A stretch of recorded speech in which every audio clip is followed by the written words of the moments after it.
Hello there, everyone. Welcome to, well, there's no better name for it, but welcome to Dreamland.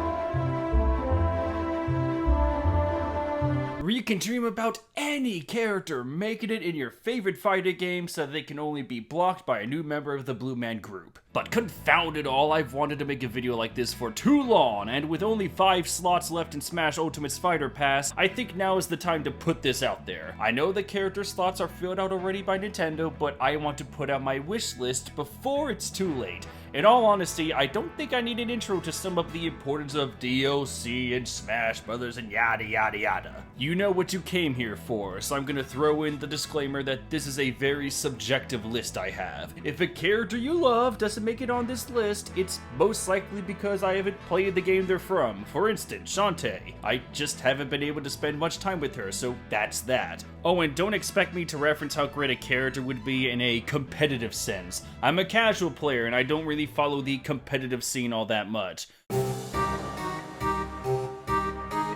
Alright, let's get into this, and let's start with a gaming duo that I just recently grew to love, and they can stick any criticism you give them up your arse. Sinol. I am talking about Ratchet Clank. I've always heard about them over the years, but I wasn't much of a Sony boy. I was mainly on Nintendo consoles, but recently I got the 2016 Ratchet Clank game on PS4, and I had a lot of fun. I understand that it's not the best interpretation of the characters, but I do thank the game for at least being a decent introduction and getting me into the series in the first place. I have since watched all the cutscenes for all the games, understood why they're getting a PS5 game in the future, and honestly, I really want the PS5 to have backwards compatibility because I want that Ratchet & Clank collection from PS3. Going back to Smash Brothers though, I think Ratchet & Clank would be a great fit. They would work like Min Min, where fighting from a distance is the best way to play their characters. You can have a neutral combo be the Omni Wrench, smash attacks as well as special attacks could be represented by the numerous guns and weapons Ratchet has at his disposal. For instance, neutral B could be the Lavasadur, side B could fire Buzz Blades where if one connects they bounce around the character, down B could be either a Proton Drum or dare I say it, a Groovitron.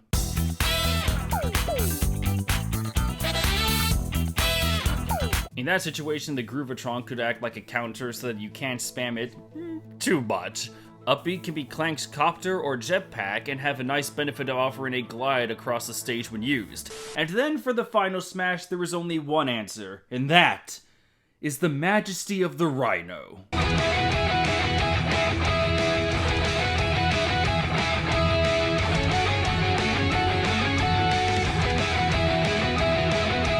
I think Ratchet & Clank would be a great fit. They'd be another duo team with a lot of weapon variations. It'd be nice to have another classic mascot join the fray, and most importantly, I want to hear that Smash remix of the 1812 Overture when I use that Rhino. One can only hope now. And speaking of hope, let's talk about someone who's been classified as a hopeless emo for decades. So how you doing, Cloud? I'm so lonely. What if we gave you a new character? It's whatever. Cool, because my next slot is going to Sephiroth.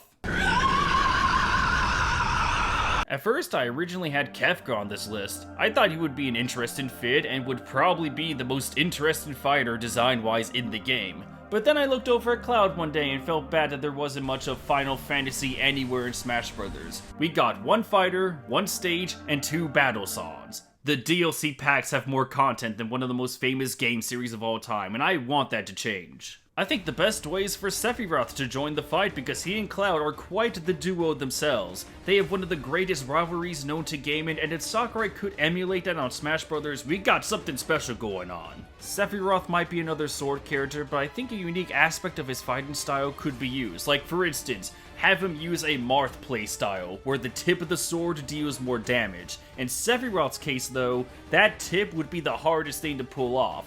Obviously his sword will be scaled down in size a little, because look at the length of that thing! That's quite big. But what I'm saying is that the length of his sword is the problem. It would be far too easy to go in swinging with the extended range he has, but unless you have his range perfected to utilize the tip, you won't do much damage. You could have a normal swing do like 3% damage, but the tip does like 10%. A risk and reward combat style. To make it even more challenging, you can make Sephiroth a brutal character. What I mean is that his fighting style is all about making savage strikes, giving the enemy no mercy or time to respond, and cuts them down quickly. You might get a lot of hits in, but without the added tip damage, you might only get close to beating your opponent instead of sealing the deal. His special moves could have the same playstyle, getting in close for quick decisive blows, but for that maximum potential you have to know when to use these strikes from the right distance to get the best damage. Aside from his upbeat though, that would just be him using his one-winged angel form. Oh, and yeah, if we get Sephiroth in, then that means we can have a Smash remix, or just keep in the remake version of One-Winged Angel.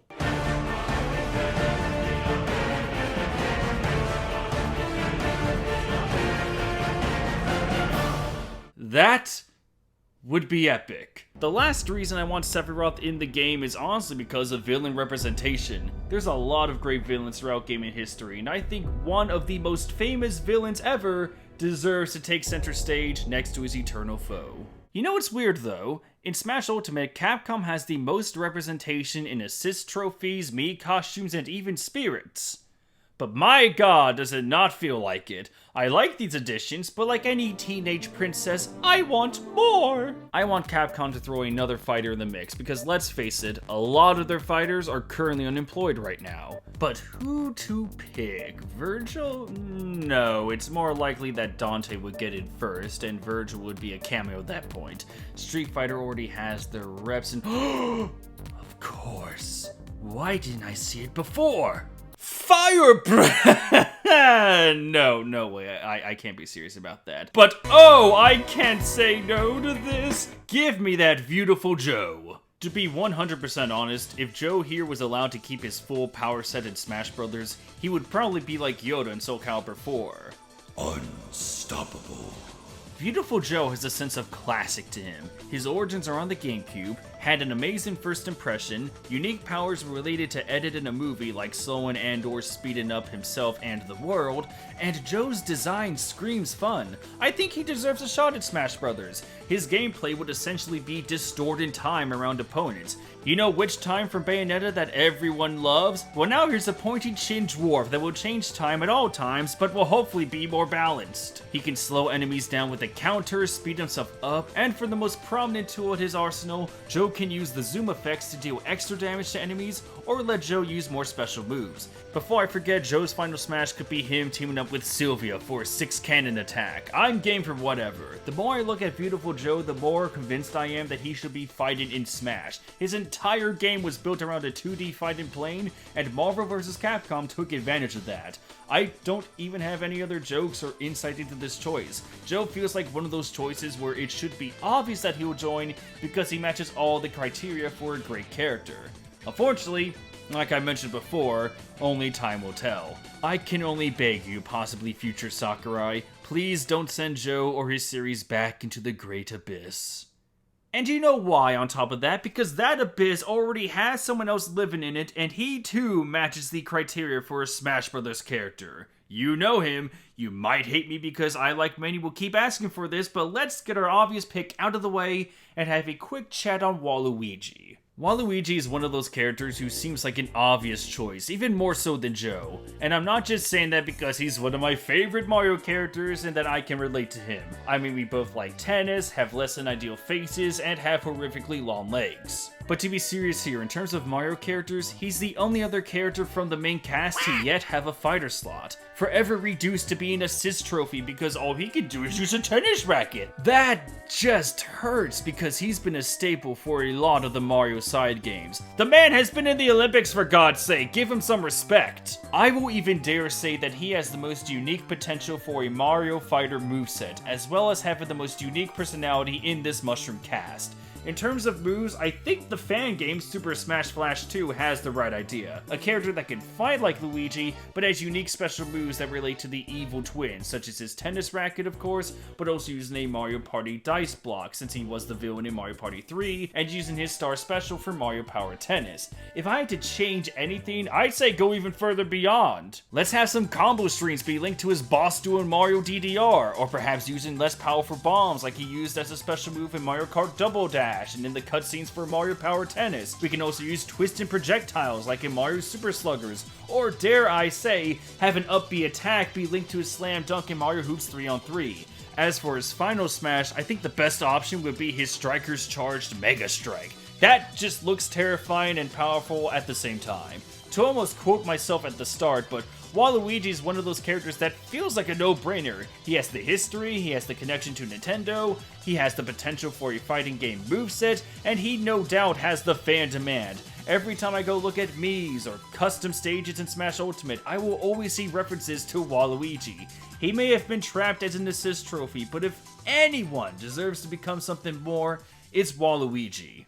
By the way, if there's one assist trophy that I'm glad that's staying put in that area, it's the Devil. You may be asking why I had that sudden thought out of nowhere. Well, that's because for my next slot here, I want a certain other devilish figure to take the ranks up in Smash Brothers. I think there's an argument that can be made for him. Besides, if you try to argue against him, then he can just argue right back. And then crushing to oblivion. Being the Lord of the Underworld helps because my next character is, of course, Hades. For those that don't know, Hades hails from Kid Icarus Uprising as the main villain, and he is just a treat. Aside from Kirby, I think Hades is Sakurai's greatest creation. Hades isn't just your typical bad guy. He'll probably be the most charismatic harbinger of death you'll ever meet. His main character trait is dominating sarcasm. He taunts Pit into oblivion and does it with glee. You know how when the Joker makes a joke, you kind of laugh along, but at the same time you think, oh god, that's pretty dark.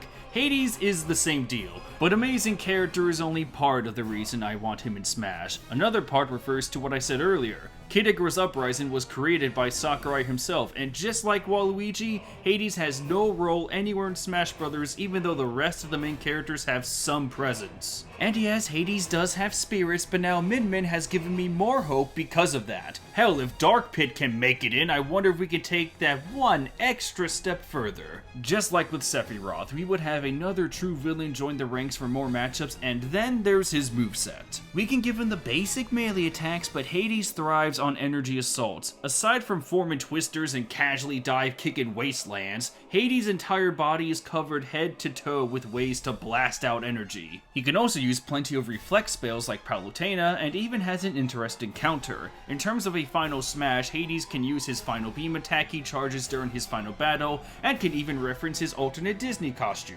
I've been seeing a little traction for Hades to join, and I hope it only reached the execs in time to throw him in. He may have only been in one game, hence the short explanation here, but that hasn't stopped other fighters to join the game.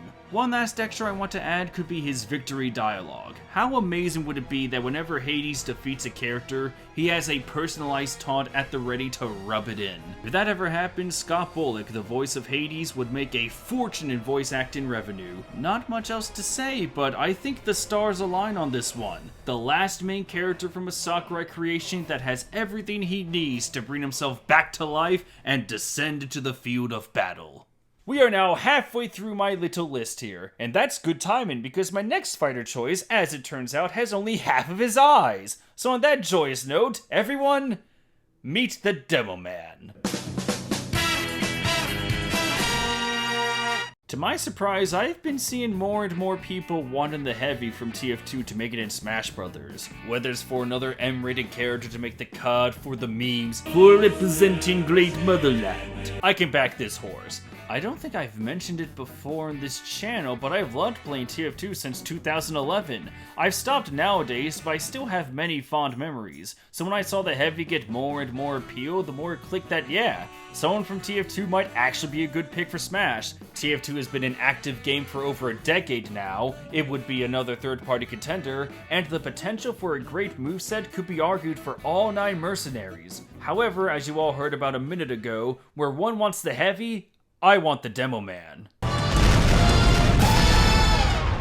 What makes me a good Demoman?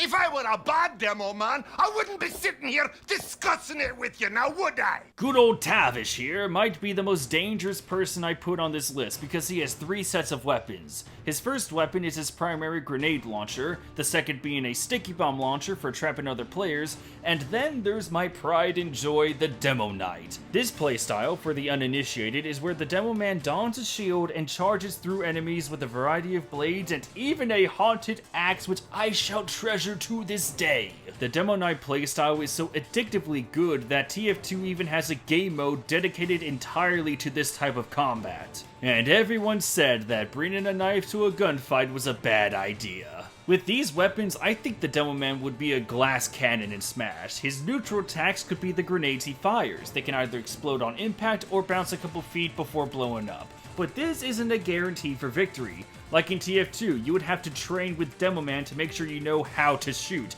You don't get far by shooting blindly, so knowing where to aim and where your opponents would go to is key. If you miss a shot though, then you might easily die with an experienced player. To help things out a little more, down B could be the sticky bomb launcher. It would pretty much be the same as Snake's down B. The large difference is that this can lead to amazing sky combat potential, since you go flying through the air but you can still attack afterwards. And for the side B, that could be the Demo Knight's charge. What would be cool is that after charging, you're stuck with the sword for 5 to 10 seconds before being able to switch back to your grenade launcher. You don't get any special moves with the sword, but if you can time your side B to hit right before your charge goes out, you can have that satisfying and devastating hit that sends enemies flying.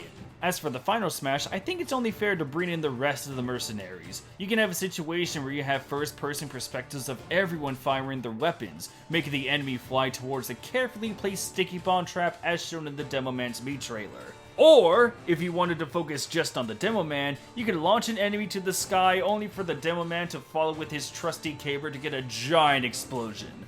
Oh yeah, and I never mentioned the best part about the Demoman. His, no pun intended, explosive personality. Demoman is one of the loudest mercenaries, and his lines are a treat to listen to after dominating someone else. It would probably be the closest thing Nintendo ever got to a voice chat simulator, if they let the Demoman keep his voice lines though. They're going to bury what's left of you in a soup can!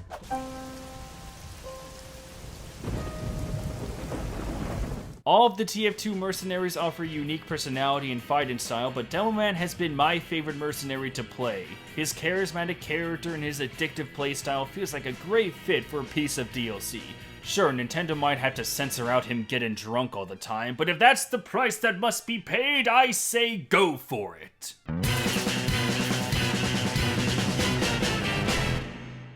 In fact, while we're on that topic about price, I should mention that's good timing, because I'm facing some buyer's remorse. Many years ago, I traded my soul to get Skies of Arcadia remastered, and I have yet to see any promise of that outside of a Sonic racing game. So now I'm hoping that if I see Vice in Smash Brothers, that should satisfy the eternal desire I have for at least a little bit. Oh, Vice, how I long for you.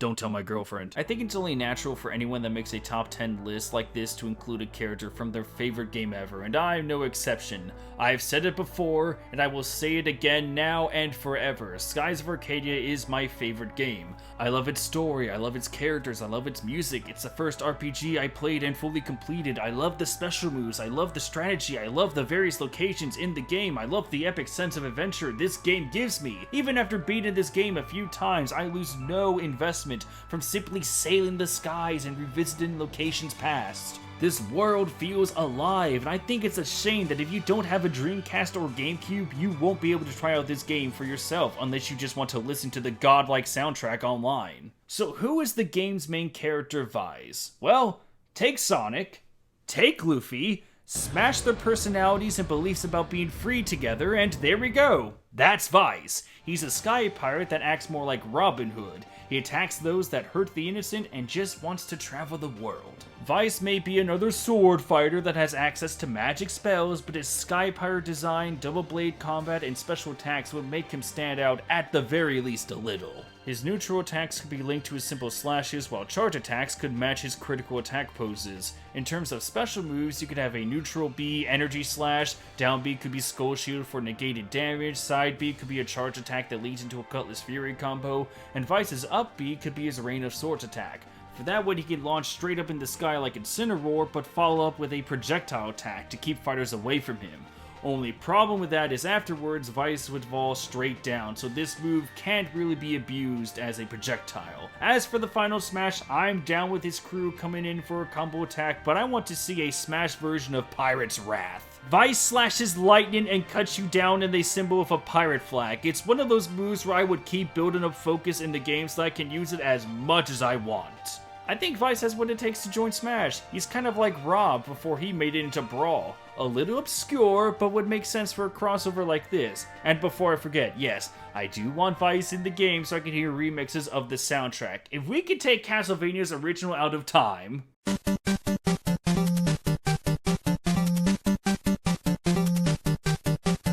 and turn it into this version...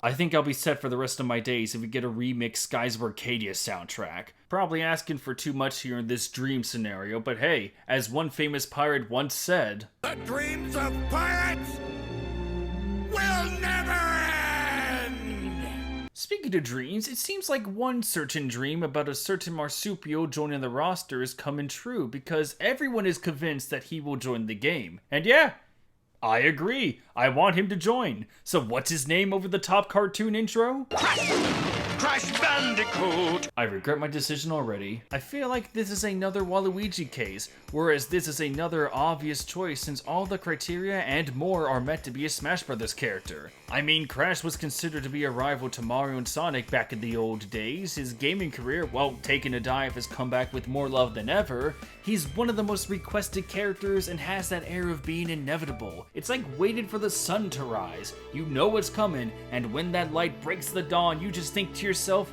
oh, the light is so beautiful. I'm pretty sure I won't be able to add anything exactly new to the table. I didn't grow up with Crash because, again, Nintendo fanboy over here my whole life, but ever since I played the classic trilogy with Marshall years ago and got the Insane trilogy for myself, I understood the appeal. Crash's personality would be unique enough for the game since he's not a stereotypical hero and his most famous quote is, "Whoa!" Honestly though, he would play off the rest of the Smash cast pretty well. And yes, it would be historic if we saw Mario, Sonic, and Crash on the same screen together. The only possible issue I might have is the moveset Crash would bring because a lot of his moves rely on spinning. I know there's the Apple Bazooka, but I don't know what else he can really bring to the table. Would he bring out his motorcycle like in Crash 3, just like with Wario? Would he do an Aku Aku dash? Would he just pull out a mech suit out of his ass and use that for a little bit? I don't know! The only idea I have for Final Smash is recreating the true ending in Crash 2 where Embryo fires his laser to blow up a space station. Regarding the rest of the moveset, I have faith though. Sakurai has a great ability to pull out obscure details for a character, so he'll probably figure out a way. I know this may seem like a wasted slot since everyone is practically guaranteeing Crash will get in Smash Bros, but I like to throw my own voice in the ring. That, and you can never be too sure. Who knows? Fire Emblem just might need another rep. So, who's next on the old chopping block? Well, to be honest, I'm not really sure you want to meet this fighter face to face. He tends to have a history of murdering people. But trust me when I say that he just might be the hottest fighter on this list. Scorpion, lost soul, bent on revenge. Behold, another character that is getting a lot of traction with the community. Scorpion also feels like an obvious choice because he has been a part of the fighting game genre for, well, almost as long as its conception. I mentioned it a few times before, and I know others say that a DLC spot should represent some form of gaming history, but goddamn, Scorpion right next to Ryu? He represents fighting games. He would be a worthy combatant and would give off the feeling of, let me show you rookies how a real fighter does battle. Scorpion's moveset is practically made already, excelling in combos, weapons, and of course his signature catchphrase, Get over here! I hope that's his side B with a slight nerf, making sure it can't be abused. I don't think anyone wants to hear, Get over here! Every 3 seconds in a match. In terms of design and character, they scream iconic and his personality would give a oh shit feeling. I mean, some of these characters have killed before, but Scorpion, he is a different beast. Whether they use the merciless character from the original Mortal Kombat or the more mature version for Mortal Kombat 10 and 11, I think Scorpion deserves a spot. Yes, Smash Bros. Is for good boys and girls, as Sakurai said, but he also threw these guys into the mix, so I'm taking what I can get. Oh, and his final smash is a bit obvious. A scaled down version of any fatality would be the final chef kiss I need for this slot. Also, one final request, but if we do get Scorpion, or really any other Mortal Kombat character in Smash Bros., can we please have the movie theme in the game as well? Because that shit, it's as iconic as you can get. I mean, just listen to it.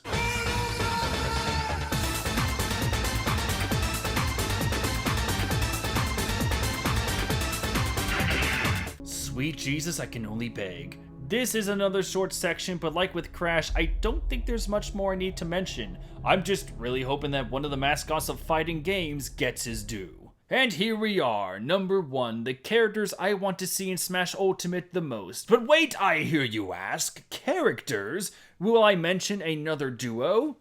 Not exactly. Let's just say that these little knights tend to do better together. I want to mention real quick how amazing it is that indie games have been getting more and more recognition in Smash Bros. Shovel Knight, Cuphead, Sans, even if it's through spirits like Shantae, we've been seeing more and more from this genre, and I love it. Growing up, I often went to Newgrounds, the kingdom where everything was made by everyone. Everyone who had a fraction of a talent could do something on this site, and last time I checked, it's still going strong to this day. I was a lot more active on the site almost a decade ago. I would look up what new games were up, what new songs or remixes I could check out, and what either Fresh Hell or Fresh Heaven animators came up with. And then one day, I found a game called Castle Crashin' the Beard. This was my first introduction to the Castle Crashers characters, and I loved the gameplay, the designs of the knights, so I then looked around to see if there was more of them.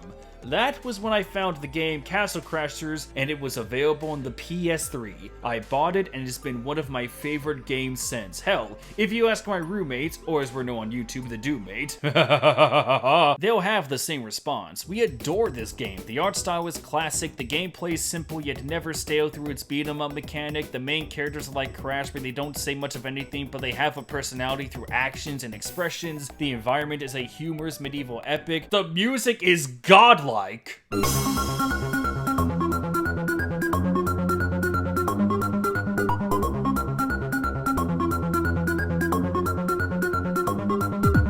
if we were to bring these main Castle Crashers into Smash, I would probably only play as them for the rest of my life, with the sole exception being Vice, of course. So how would I throw these 4 into the game? Think of them as a mix of the Ice Climbers and Olimar. You have your 4 knights assembled, but the one in front is the only one that can interact with the players and environment. While the neutral attacks can stay the same between the 4 knights, the special moves are where they shine. The red knight can use electricity similar to Bowser's Fire Breath, the blue knight can freeze enemies momentarily to get some extra damage, the green knight can poison enemies to stack damage up, and the orange knight can use fire attacks to make launching characters easier. These elemental attacks could be stuck to neutral B and side B, however the up B would probably be shared with each knight, and down B could switch your knight to the one behind it, and so on and so forth. With more indie games coming into Smash as a representation of games and their history, I think one of the most popular ones deserves to have an actual fighter slot. They've gained more attention thanks to the remastered editions that came out over the years, the most recent one actually being on the Switch if I remember right. If you have not played Castle Crashers, I highly recommend you try it out. It's much more accessible than a couple of the other games I mentioned on this list. It's not too long, but it's not too short either. The Castle Crashers is a great classic game, and I can't say anything else to really end this section. So here's one of the boss themes. Just imagine hearing this in Smash Brothers.